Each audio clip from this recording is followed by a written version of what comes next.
बोली श्री संत शिरोमणि आचार्य विद्यासागर जी महाराज की जय हो। जो भी बंधु मुझे सुन रहे हैं, आज मैं उन लोगों को कि जैन धर्म के अनुसार श्री जी के दर्शन कैसे करना चाहिए, मैं आपको देव दर्शन की आज विधि बताता हूँ। सबसे पहले तो जब घर से आप चावल को उठाते हो तो चावल को हाथ में लेते समय यही भावना आना चाहिए कि हे प्रभु, धान अलग है, चावल अलग है, अर्थात धान मेरा शरीर है और चावल मेरी आत्मा है।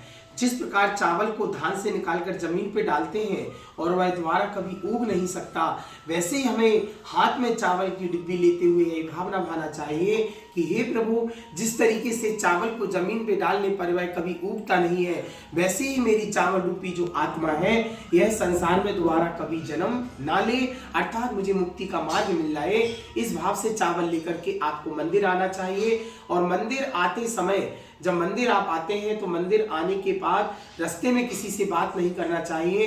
कहते हैं कि यदि आप रास्ते में आते समय किसी दुकान पे चले जाते हो, एक वायर लगा है और वायर को बीच में से काट देते हैं तो उजाला मिलना बंद हो जाता है। वैसे ही रास्ते में भगवान के पास जाते समय बीच में किसी दुकान पे जाने से पूरी एनर्जी, पावर और मंदिर जाते और आते समय की शक्ति वहीं छूट जाती है। इसलिए बिल्कुल मौन होकर मंदिर की चौखट तक आओ। और चौखट तक आकर सबसे पहला नियम ये है, ये बहुत बड़ा मिथ्या दर्शन है लोगों में, कि कभी भी चौखट के पैर नहीं छूना चाहिए, क्योंकि उस चौखट पर 100 लोग जा चुके हैं, सबने उस पर पैर रखा है और उसी हाथों से हम चौखट को माथे से लगाकर, हाथ लगाकर उन्हीं हाथों से भगवान को द्रव्य चढ़ाते हैं। इससे महान पाप कर्म का बंध होता है। इसलिए चौखट के 2 बीते ऊपर से थोड़ा ऊपर आप झुकिए और झुककर इस तरीके से अंदर प्रवेश कीजिए। और प्रवेश करने के बाद में घंटा को 3 बार ही बजाना चाहिए, क्योंकि प्रातः मध्य साय वेला के जितने भी देवी देवता हैं वो सब मंदिर से हट जाएं।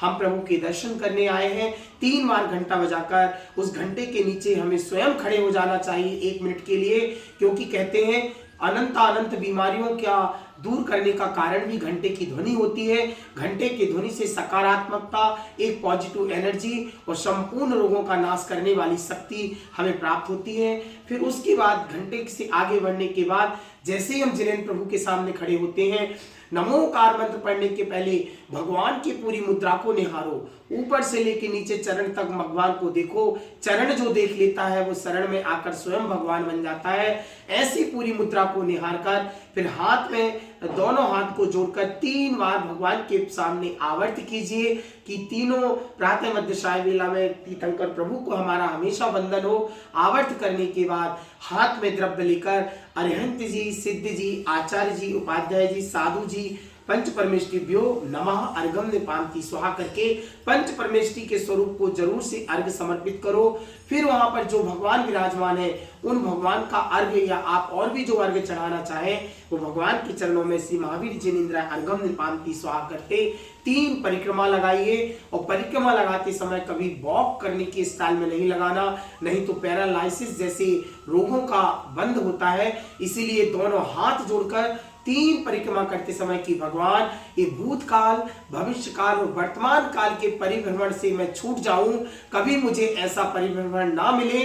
ऐसी भावों से परि यानी चारों तरफ और क्रम यानी मोक्ष, ऐसा घूमते घूमते तीनों भूत वर्तमान काल के कर्मों से छूटकर चारों तरफ ऐसे घूमते हुए अंत में मुझे क्रम से मोक्ष पद की प्राप्ति हो। ऐसे परिक्रमा 3 बार लगाकर सबसे पहले फिर गंध भगवान को नमोस्तु गौआसन से महिलाएं करें और शवासन से लेटकर पुरुष करें। कहते हैं गौआसन और शवासन अर्थात दोनों हाथ जमीन पे लगाकर नमस्कार करने से अनंत उपवास का फल प्राप्त होता है। ऐसे भगवान को नमोस्तु करके फिर गंधोदक के पास जाएं और गंधोदक के पास जाकर जो गंधोदक में अनंत शक्ति भगवान के शरीर से निकली है, सबसे पहले उस गंधोदक को 3 बार हाथ जोड़कर प्रणाम कीजिए। हे प्रभु, 77 भवों का पुण्यशाली भी तेरा गंधोदक नहीं ले पाता, लेकिन आज मुझे गंधोदक लेने का सौभाग्य मिल रहा है। मैं परम सौभाग्यशाली हूँ। आपको नमन हो, नमोस्तु हो प्रभु, आपको गंधोदक को और भगवान के गंधोदक को नमोस्तु करके चम्मच से ही गंधोदक लेना,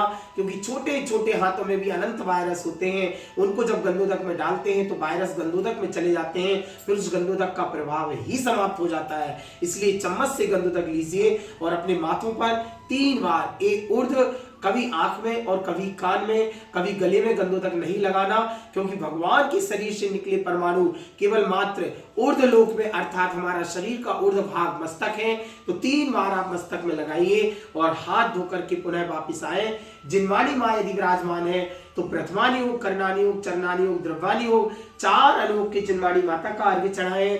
और यदि कोई मुनिराज विराजमान है तो सम्यक दर्शन, सम्यक ज्ञान, सम्यक चारित्र का अर्घ्य चढ़ाकर नमोस्तु करें और भगवान को बिना पीठ दिए धीरे धीरे पीछे आकर चौखट पे खड़े होकर पुनः अस्सही अस्सही अस्सही, हे देवी देवता, जितने भी इस जिनालय में हमने अलग किया था सब अपना अपना स्थान ग्रहण कीजिए। अब हम प्रभु के दर्शन के लिए वापस जा रहे हैं और भगवान से प्रार्थना करो कि हे प्रभु, जीवन में, संसार में कोई भी जीव दुखी ना रहे, सब सुखी रहे। दूसरी ये भावना भाव, संसार में किसी जीव का पेट कभी खाली ना हो भगवान, सब पेट भर के सोए। और तीसरा, मेरे बैरी दुश्मन शत्रु के कल्याण जरूर करना भगवान, उसके घर भी हीरे रत्नों की बरसात करो। और अंत में चौखट पे खड़े होकर बोलो, हे प्रभु, मेरे परिणाम कभी ना बिगड़ जाए, मेरे भाव कभी ऐसे परिणाम ना बिगड़े कि आपके दर्शन दोबारा ना मिले, आपके दर्शन हमें बार बार मिले भगवान। ऐसे भगवान से मंगल भावना भा करके भगवान को 3 बार नमोस्तु नमोस्तु करके कोई भी एक फल या सब्जी का एक दिन का त्याग कर कर मंदिर जी से बाहर निकलें और उस दिन का वो त्याग करें। इस तरीके से छोटे से रूप में भगवान का सच्चा दर्शन का स्वरूप आपको बताया। ऐसे करके अथाय पुण्य की प्राप्ति करें। सभी लोगों को जय जिनेंद्र। गुरुवर विद्यासागर जी महाराज की जय।